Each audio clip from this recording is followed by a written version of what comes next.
Okay, so the next unit that we're going to be covering is polygons. So we're going to talk about what polygons are and then how to tell the names of each polygons. And so the first thing I want to look at is what makes something a polygon. And so there's several things to that. One is that it's a closed figure, so there's no open spaces. Everything's closed. It has to be in a plane, so it's not three-dimensional. It has 3 or more sides that are segments, so 3 or more, and it can't, by segments it means straight lines, it can't be curved. And then the sides intersect only at endpoints, so they do not cross over each other. Now, let's talk about number of sides. So if there's 3 sides, the type of polygon it is a triangle. Y'all know that. You've seen triangles. If it's 4 sides, it's quadrilaterals, which is the unit we just did. 5 is a pentagon, 6 a hexagon, 7 a heptagon, 8 an octagon, 9 a nonagon, 10 a dodecagon, and then I want to add 12 sides is a dodecagon. And so you will want to know these terms right here because they'll give you problems using these terms.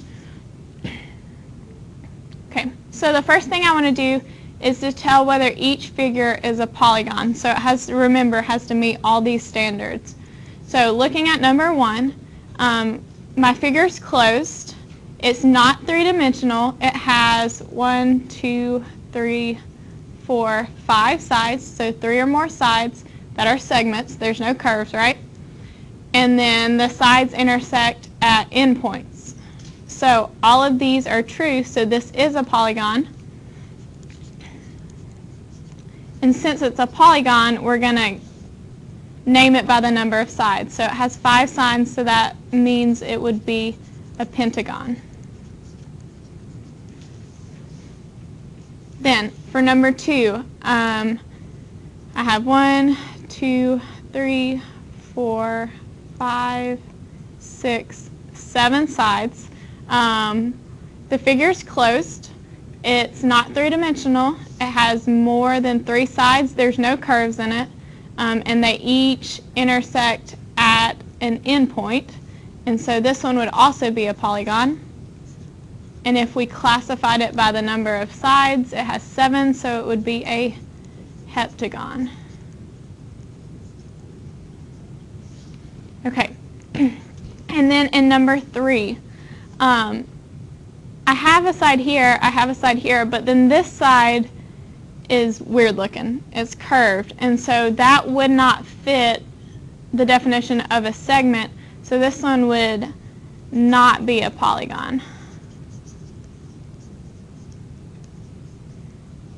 And the reason that is the curved side.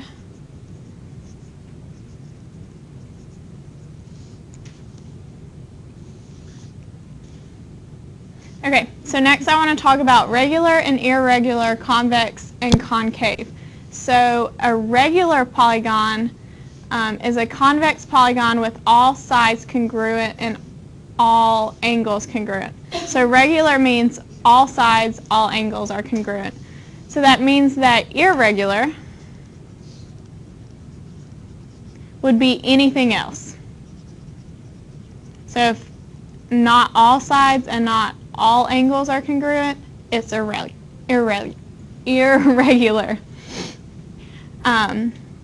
Then convex means that it does not cave or bend inward. When you were younger, you probably learned about stalagmites and stalactites and caves and things and how they grow. That reminds me of these. Like when I'm thinking about a cave or something being concaved, it goes inward. And so if it's concave, then it bends inward. So here, if I was to draw a point at this vertex and then I move down to the next vertex, if I move straight down, I would stay along the edge. So this makes this convex because I don't go outside of the figure to get to each point. Whereas here, if I drew one here and I went to here, this would dip down right here, and so it would be concave. So let's see if we can classify some of these. So looking at number 4, first we want to tell if it's regular or irregular. I see that these 3 sides are congruent, but the 4th side is not congruent. So not all sides are congruent, so we immediately know it's irregular. And then if I was to draw a point to each of these, and try to go to each one, I would stay within the shape. So that means that this one would be convex because none of these sides cave in anywhere. Then, in number 5, I'm looking at whether it's regular or irregular. All 3 sides are equal, and then this tells me all 3 angles are equal, so this would be regular. Now, if I had points at each vertex and I drew lines to it, that would tell me none of these concave, and so this one would also be convex. Now, in number 6, I know all 3 angles are equal. However, not all 4 of my sides are equal. So this one would be irregular. And if I had points to each vertex, if you notice, this bottom piece dips up, and so it does not go straight across, so this would be considered concave.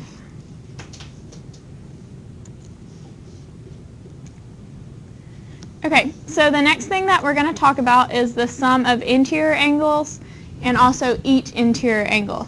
Now, the formula you need for sum of interior is 180 times n minus 2. And the formula you need for each interior is 180 times n minus 2 divided by n. Now, this is not going to make sense unless we know what n is. N is always going to be the number of sides in our polygon. Okay, and both of these will be given to you on the geometry reference sheet, so you will not have to memorize these.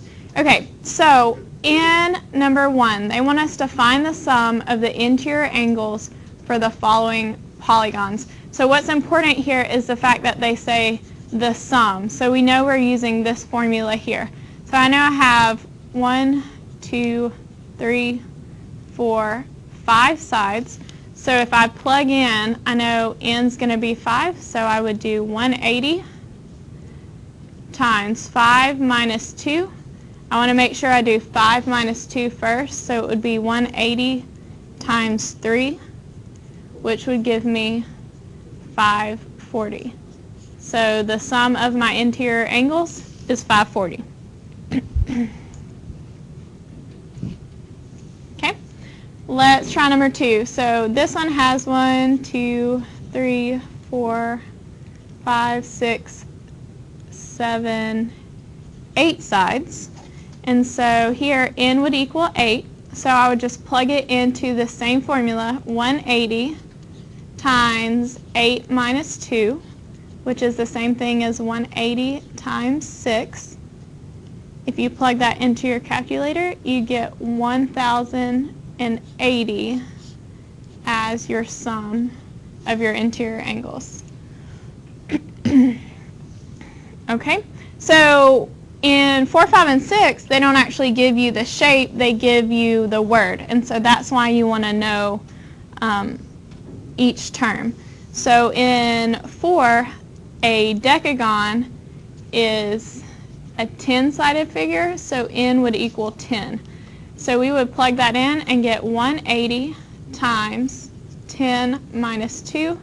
I know 10 minus 2 is 8, so we would do 180 times 8 in our calculator, and that would give you 1440. Okay, Once you get higher than 12, it just starts giving you the number. So in 5, we have a 15 gone. So obviously, n's going to be 15. We would plug it straight into our formula for sums. So that would be 180 times 15 minus 2, which is the same thing as 180 times 13. If you plug that in your calculator, that would give you 2,340. So that's how you find your sum of interior angles. Now we want to look at finding one interior angle. So this is kind of multiple things at once. First, we need to figure out what the sum of the interior would be. So we want to count the sides. So we have 1, 2, 3, 4, 5, 6 sides. So I'm going to do 180 times 6 minus 2 to find what all of the angles inside should add up to be. And so I would do 180 times 4, and that would give me 720. So I know the sum of every single angle in here should be 720. So the way that we're going to solve this is we would add every angle we have. So we do 124 plus 150 plus 93 plus 130 plus 90, and then you can set it up as plus x equals 720, or you could just add all of these together, subtract it from 720. So if we added all of those together, that would give us 587.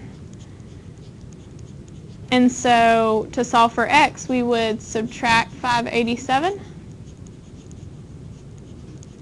And so that means my angle x would equal 133 degrees.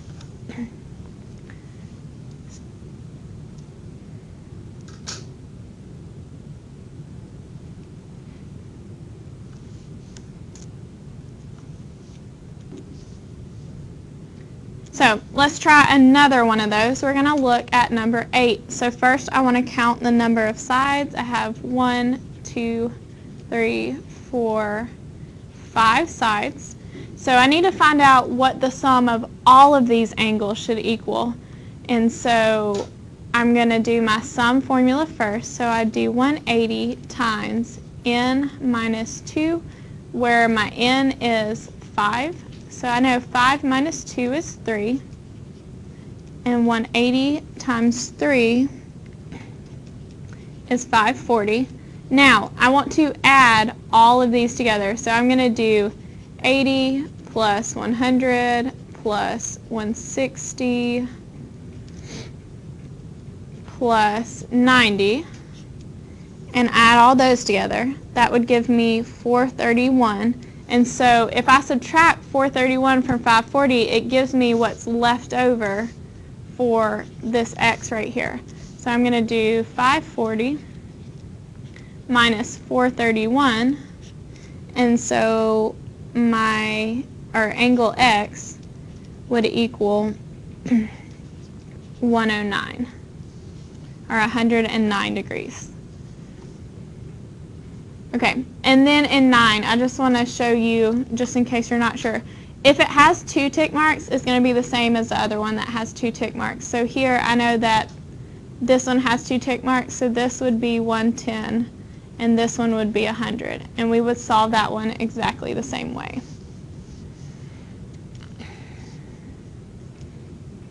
Okay, so now I want to look at the mixed practice where you have some or each or one. So this is where you want to make sure you pay very close attention to what it's asking. So the first one says find the sum being the key word, of the interior angles of a convex dodecagon. And so we saw earlier that a dodecagon means 12 sides. So n would equal 12. Since I'm finding the sum, I'm going to use the sum formula. So I would do 180 times 12 minus 2, which is the same thing as 180 times 10, which is going to give me 1800.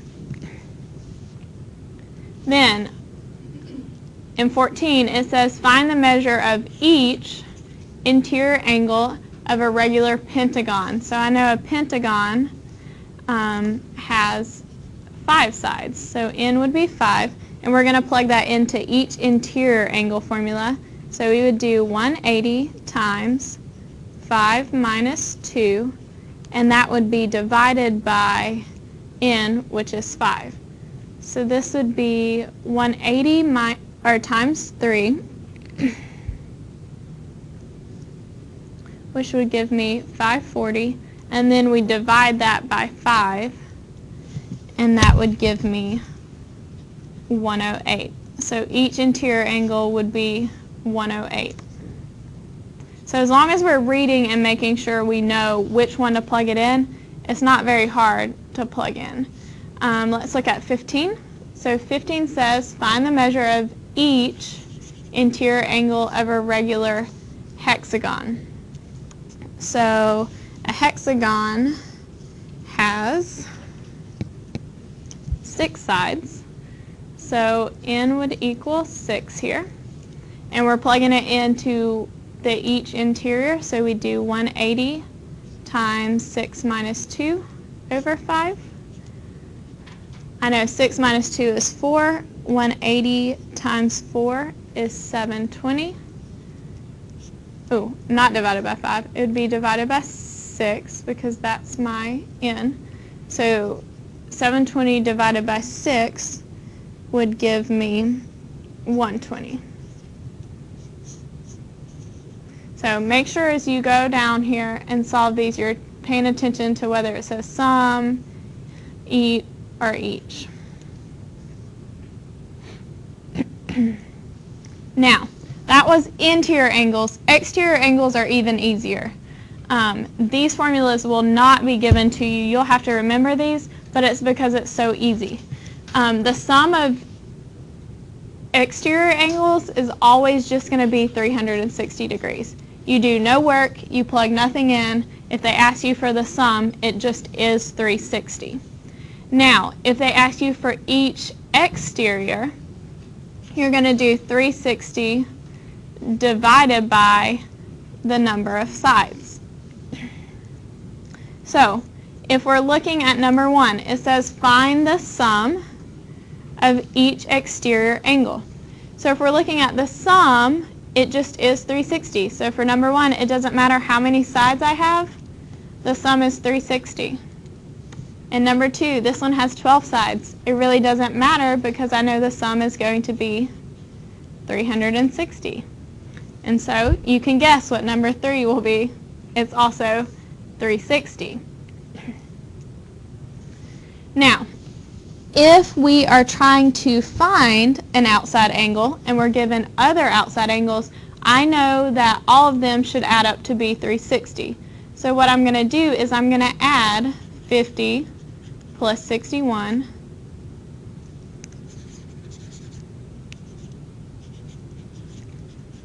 plus 95 plus 44 to get the total of what we have now,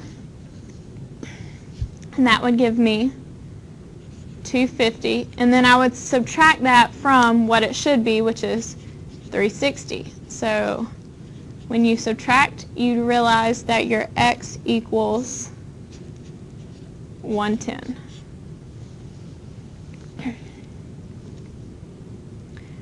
Again, in number 5, it doesn't matter how many sides I have.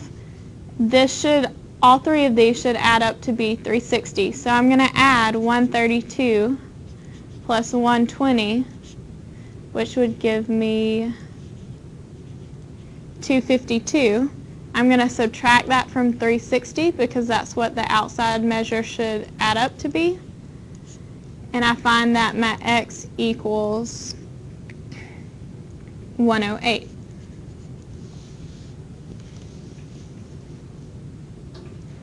Okay, so Exterior, super easy. Always 360, and then if you have to find a specific one, you're going to add all of them up and subtract from 360.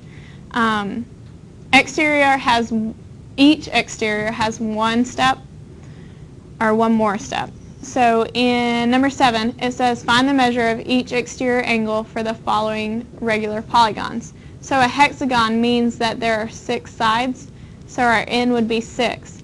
Here we would do 360 divided by 6, and so each angle measure would be 60 degrees. Then a nonagon has 9 sides, and so here we would just take 360 degrees. We're going to divide it by the number of sides, which is 9, and that's going to give me each angle measure should be 40 degrees. All right, so let's try some mixed practice. So looking at number 10, you want to make sure you're paying attention to what it's asking for each time. So the first one says find each exterior angle of an octagon. So an octagon has 8 sides. So since it's each, we're going to do 360 divided by the number of sides, which is 8. And so each angle measure would be 45 degrees. Then, in number 11, it says to find the sum of the exterior angle of a heptagon. Does it matter how many sides a heptagon has? No, because if it's the sum, it's just going to be 360. So honestly, if you want to go through and look at each one that says sum and highlight, you can go ahead and answer those because they're all going to be 360 degrees. And then the ones that say each, you're going to take it and divide it by the number of sides. So in 12, it's 10. So we do 360 divided by 10, and each angle measure would be 36 degrees.